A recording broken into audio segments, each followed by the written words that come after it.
Bonjour, je suis Mathieu, formateur des développeurs web. Au cours de cette série de vidéos, je vais partager avec vous un ensemble de stratégies pour enfin créer des applications performantes. C'est-à-dire, pour résumer, comme vous le savez, le développement facile. Dans la précédente vidéo, vous avez découvert les résultats que vous allez obtenir avec une méthode efficace de développement. Je vous ai également donné un conseil essentiel pour améliorer dès maintenant votre programmation. C'est l'utilisation d'un éditeur de code digne de ce nom. J'espère que vous l'avez utilisé. Mais tout d'abord, je tiens à vous dire merci pour les nombreux commentaires que vous m'avez laissés sur la première vidéo. Bon, pour ceux qui ne me connaissent pas, je suis Mathieu, formateur des développeurs web, expert en développement applicatif et créateur des cours ActionScript Facile. Dans cette vidéo, vous allez connaître les 7 erreurs les plus coûteuses dans votre programmation et surtout combien d'entre elles faites-vous en ce moment même. Je vous recommande d'ailleurs de prendre des notes au fur et à mesure de la vidéo pour assimiler le maximum pendant cette formation. La première erreur que font la majorité des développeurs, et pas seulement les débutants, j'ai travaillé avec des professionnels qui faisaient cette erreur encore et encore. C'est de coder entre guillemets à l'arrache ou d'écrire le code en ajoutant les instructions les unes à la suite des autres, et ce, quel que soit le langage. Certains développeurs utilisent des fonctions, il arrive même que des développeurs plus expérimentés utilisent des classes. Par contre, la plupart du code des applications est concentré dans seulement quelques fichiers sources. C'est-à-dire que vous vous retrouvez avec 2, 3, voire 4 fichiers différents pour gérer une application énorme. Comment voulez-vous vous retrouver avec tout ce code au même endroit pour implémenter des nouvelles fonctionnalités ou corriger des bugs? Tout est mélangé, c'est compliqué, un autre développeur ou vous-même, vous aurez beaucoup de mal à vous replonger dans l'application pour la faire évoluer des semaines ou des mois plus tard. Alors mon premier conseil, avant d'écrire la moindre ligne de code, commencez par créer un schéma global de votre application. Alors, prenez une simple feuille de papier et représentez toutes les fonctionnalités de votre application. Par exemple, dans le cas d'un site internet quelconque, vous avez très souvent les éléments suivants: une base de données MySQL, les graphismes avec des images, des animations, le code pour donner vie à l'application, cela peut être du PHP, du JavaScript, de l'ActionScript, une zone membre, un compteur de visiteurs et j'en passe. Vous représentez chaque fonctionnalité par un cercle et pour chacune des fonctionnalités, il y aura une ou plusieurs classes nécessaires pour coder cette fonctionnalité. Et entre chaque élément, vous ajoutez des flèches pour représenter les différentes interactions qu'il peut y avoir. Avec ce schéma global, cela vous permettra de mieux définir l'architecture de votre application. Par exemple, vous allez en déduire qu'il faudra un ensemble de classes pour s'occuper du compteur de visite, un autre ensemble de classes pour gérer la zone membre et un autre ensemble de classes pour gérer l'affichage des graphismes. Je schématise un peu, mais prenez l'habitude dès maintenant de créer un diagramme des fonctionnalités de votre application avant d'écrire la moindre ligne de code. Et surtout, restez simple dans votre diagramme de fonctionnalités. Or, prenez juste 20 minutes pour représenter sur une feuille l'ensemble des fonctionnalités de votre application et c'est tout. Non seulement vous allez gagner un temps fou dans le processus de développement, mais en plus cette technique va grandement améliorer l'architecture de votre application. Une architecture solide et réfléchie, ça permet de réduire votre processus de développement de 100%. C'est-à-dire moins de bugs, une application plus fiable et qui correspond réellement aux besoins de votre client. Et en plus, plus tard, dans plusieurs mois par exemple, vous ou un autre développeur, vous pourrez ajouter des nouvelles fonctionnalités d'un coup de cuillère à peau. Une deuxième erreur également très courante chez les développeurs, elle concerne le debug. C'est-à-dire qu'une grande majorité des développeurs n'utilisent pas du tout d'outils de debug. Ils n'ont aucune stratégie de recherche et de correction de bugs efficace et surtout qui reste simple. Ils travaillent au coup par coup, ils codent leur application entièrement et ensuite ils corrigent les fonctionnalités défaillantes au petit bonheur la chance si je puis dire. Vous pouvez vaincre les bugs de vos applications en utilisant une stratégie et un outil de debug avancé. Alors, en fonction du langage de programmation que vous utilisez, il est possible de débugger vos applications directement en ligne, sur Internet et d'une façon totalement invisible pour vos visiteurs. Et un bug, lorsqu'il se produit dans votre application, avec ces outils, ce bug vous donnera toutes les informations nécessaires pour le résoudre encore plus rapidement. Par exemple, vous aurez le nom de la classe, voire de la fonction où il s'est produit, et peut-être même le nom de la variable qui a causé ce problème. Imaginez, c'est carrément génial. Avec toutes ces informations, je vous laisse imaginer le gain de temps énorme dont vous allez bénéficier. Vous allez maintenant corriger les bugs de vos applications en 2 temps 3 mouvements. Alors, quels sont ces outils de debug? Il y a l'excellent outil Firebug, compatible avec les navigateurs Firefox et Google Chrome. C'est une extension pour ces navigateurs absolument incroyable. Firebug est compatible avec les langages ActionScript, PHP et JavaScript. C'est l'outil de debug à utiliser. Vous trouverez toutes les informations nécessaires pour utiliser Firebug dans le livret de formation PDF joint avec cette vidéo. Mettez cet outil en place dès maintenant dans votre programmation. Alors, beaucoup de développeurs font cette troisième erreur avant même de commencer à créer des applications. Ils se disent qu'il faut absolument connaître un langage de programmation sur le bout des doigts pour commencer à créer des applications. Il n'en est rien et heureusement. Une fois que vous connaissez les bases essentielles compatibles avec la majorité des langages, vous vous en sortirez toujours, je vous le garantis. L'information que je vais vous révéler est secrète, un peu privilégiée, confidentielle, scellée. En d'autres mots, classée secrète. Vous pensez que j'exagère, mais c'est la vérité, et aucun expert ne vous le dira. Cela permet entre autres aux organismes de formation de vous vendre une formation par langage. Enfin bon, passons. Je le répète encore, il n'est pas nécessaire de connaître un langage de programmation par cœur pour commencer à créer des applications performantes. Il vous suffit d'apprendre les bases essentielles, communes à tous les langages, et je vous arriverai toujours à vous en sortir, c'est une certitude. Ne vous inquiétez pas, je reviens dans un instant pour vous expliquer les bases essentielles à connaître. Lorsque vous débutez sur un langage que vous ne connaissez pas, concentrez-vous toujours sur ces bases essentielles, utilisez-les, mettez-les en œuvre avec ce langage. Et ensuite, vous apprendrez à votre rythme la syntaxe de ce langage. Les tutoriels sur Internet sont une véritable mine d'or pour découvrir toutes les particularités de la syntaxe du code d'un langage. Rappelez-vous toujours cette règle d'or. Entre deux langages, il n'y a que la syntaxe qui évolue. Les stratégies restent identiques depuis des dizaines d'années, plus exactement depuis les années 70. Ces bases essentielles, je vais vous les révéler et je reviens plus tard pour vous aider à les appliquer dans votre programmation.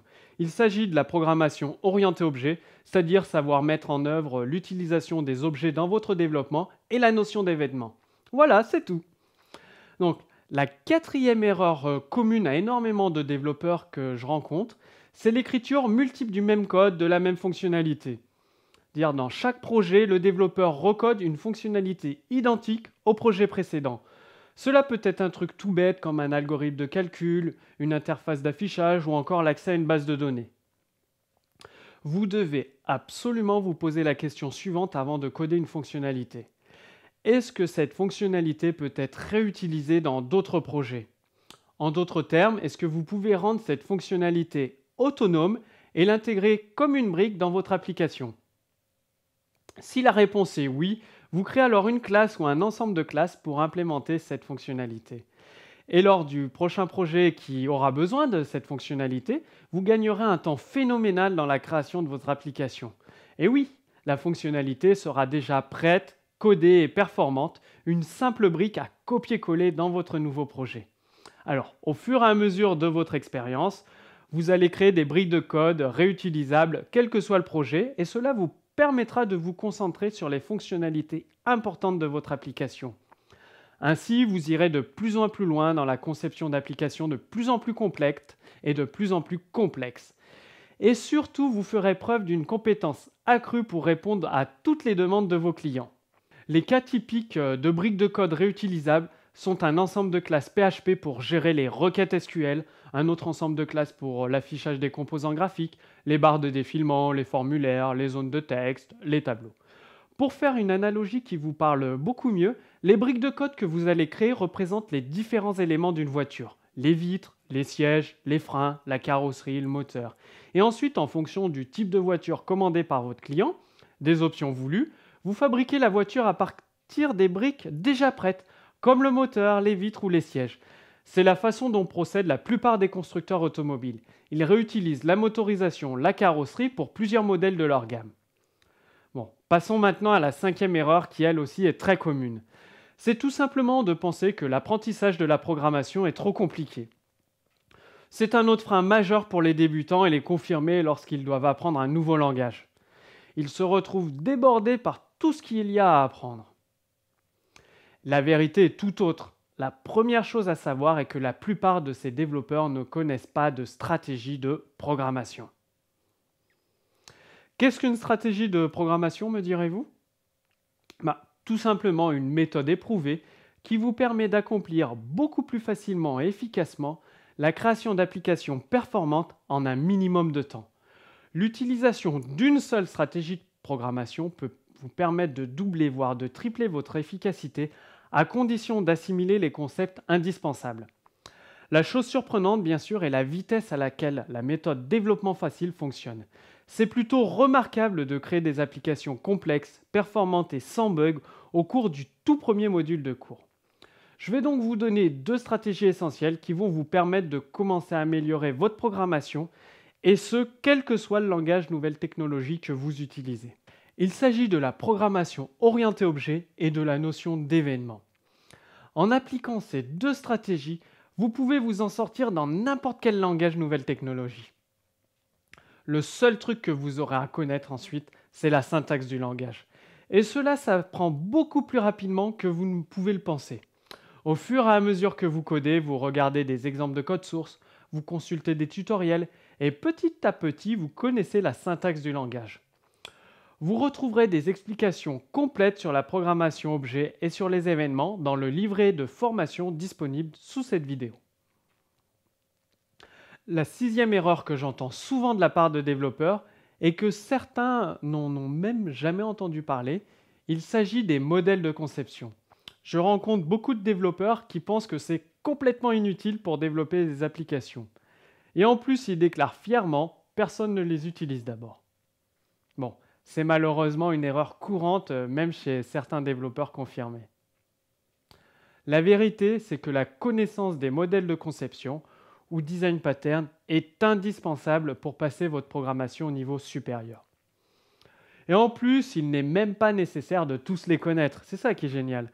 Seulement une poignée de modèles de conception suffit pour commencer déjà à créer des applications ultra stables, ultra fiables et très performantes. Non seulement c'est une façon de réussir vos applications à chaque fois, mais en plus l'utilisation des modèles de conception est une façon très efficace de mettre fin aux bugs inexpliqués. Et cerise sur le gâteau, plusieurs semaines, voire des mois après la livraison de vos applications, vous serez capable d'ajouter des nouvelles fonctionnalités avec une facilité déconcertante. Un vrai jeu d'enfant. Alors, commencez par étudier les modèles de conception suivants. Singleton, Observer, Commande, Modèle vue contrôleur. Vous trouverez des informations supplémentaires dans le livret de formation disponible sous cette vidéo. Et voici la 7e erreur que je rencontre chez de plus en plus de développeurs. Ils limitent leur connaissance à une seule technologie ou langage. C'est une erreur monumentale. Attention, je ne vous dis pas d'être un expert dans tous les langages de programmation, loin de là. Par contre, pour la création d'une application, travaillez en équipe avec des experts dans plusieurs langages pour combiner plusieurs technologies. Par exemple, il est possible de combiner des applications Flash avec un site internet classique, c'est-à-dire que votre application Flash est capable de communiquer avec votre site internet. Ce type de projet combine plusieurs technologies, comme le Flash Action Script, le PHP, le JavaScript, une base de données MySQL, des fichiers CSS, etc. Je le répète encore, un langage seul ne peut résoudre aucun de tous vos problèmes en même temps. Donc pensez à regarder autour de vous et à poser des questions aux experts de chaque langage. La combinaison de plusieurs technologies ou langages, c'est comme des voitures hybrides. Il suffit de combiner l'utilisation de l'essence et de l'électricité pour réduire le coût au kilomètre. C'est aussi le même principe utilisé par les voitures GPL essence. Donc, dans la prochaine vidéo, vous connaîtrez les 6 stratégies pour créer des applications performantes. Ce sont des moyens très peu connus de parvenir à chaque fois à une application performante. Et je répondrai également à vos questions les plus pressantes. Donc, voici ce que je veux que vous fassiez maintenant. Posez-moi dans les commentaires toutes les questions que vous avez par rapport à votre programmation et au développement web. En d'autres termes, dites-moi ce que vous souhaitez approfondir dans le développement web. Et dans la prochaine vidéo, je répondrai à vos questions les plus pertinentes. Et je vous révélerai comment vous pouvez mettre en œuvre la méthode AS3 Facile dans votre programmation. Donc, posez-moi maintenant vos questions là tout de suite dans les commentaires juste en dessous de cette vidéo et je vous dis à très bientôt.